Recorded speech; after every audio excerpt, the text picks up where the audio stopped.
قرآن کیوں اللہ نے نازل فرمایا؟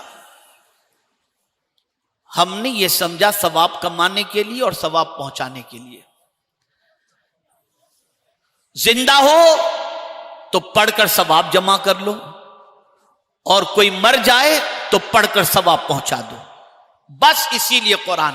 لیکن حضور فرماتے ہیں صلی اللہ علیہ وسلم کہ اس قرآن کے ذریعے حضور کیا کرتے ہیں؟ تو حضور فرماتے لِأُنذِرَكُمْ بِهِ، اس سے میں تم کو ڈراتا ہوں.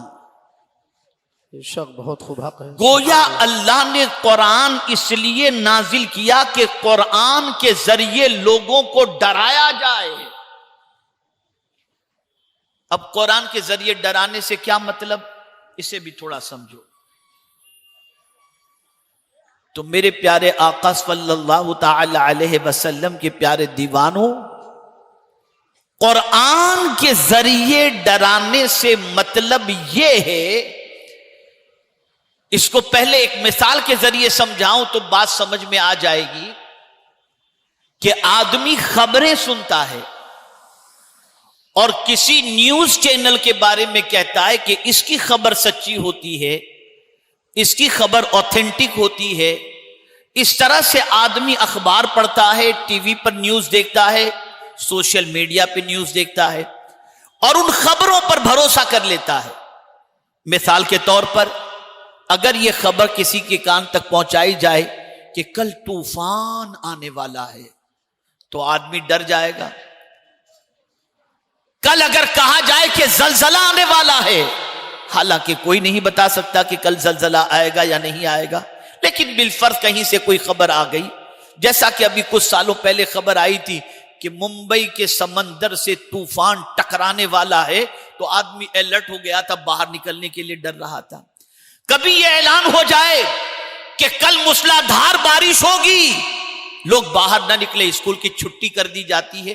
پتہ چلا ہم اخبار کی خبریں پڑھ کر، الیکٹرانک میڈیا کی خبر پڑھ کر، سوشل میڈیا کی خبر پڑھ کر ڈر جاتے ہیں کہ کل یہ پرابلم آنے والا ہے. لیکن ایک بات اور بتا دوں کہ جب یہ خبریں آتی ہیں ہم ڈر کر تو بیٹھ جاتے ہیں، لیکن دوسرے دن معاملہ بالکل برعکس نکلتا ہے.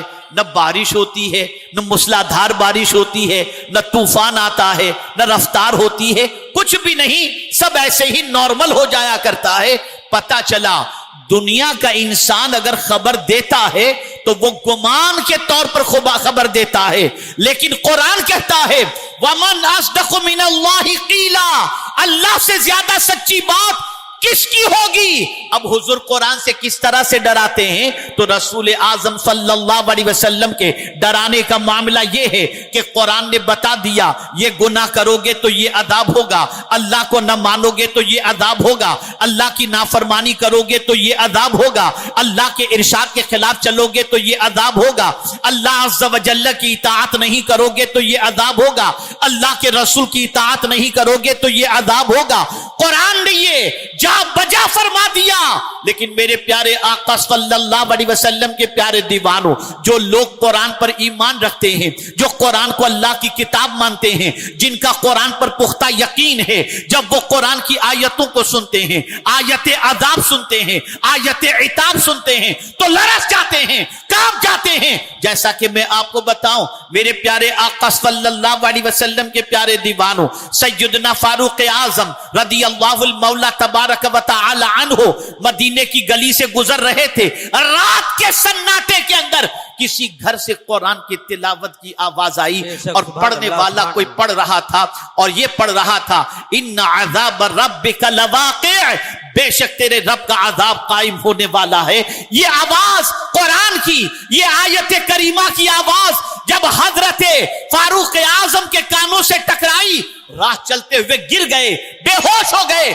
لوگ اٹھا کر حضرت فاروق اعظم کو لے کر کے گئے اور ان کے گھر تک پہنچائے. پتہ چلا قرآن کی ڈر والی آیت، عذاب کی آیت کو سن کر فاروق اعظم لرز جاتے ہیں. لیکن اے مسلمانوں، میں تم سے پوچھنا چاہتا ہوں، ہمارے یہ علماء، ہمارے یہ حفاظ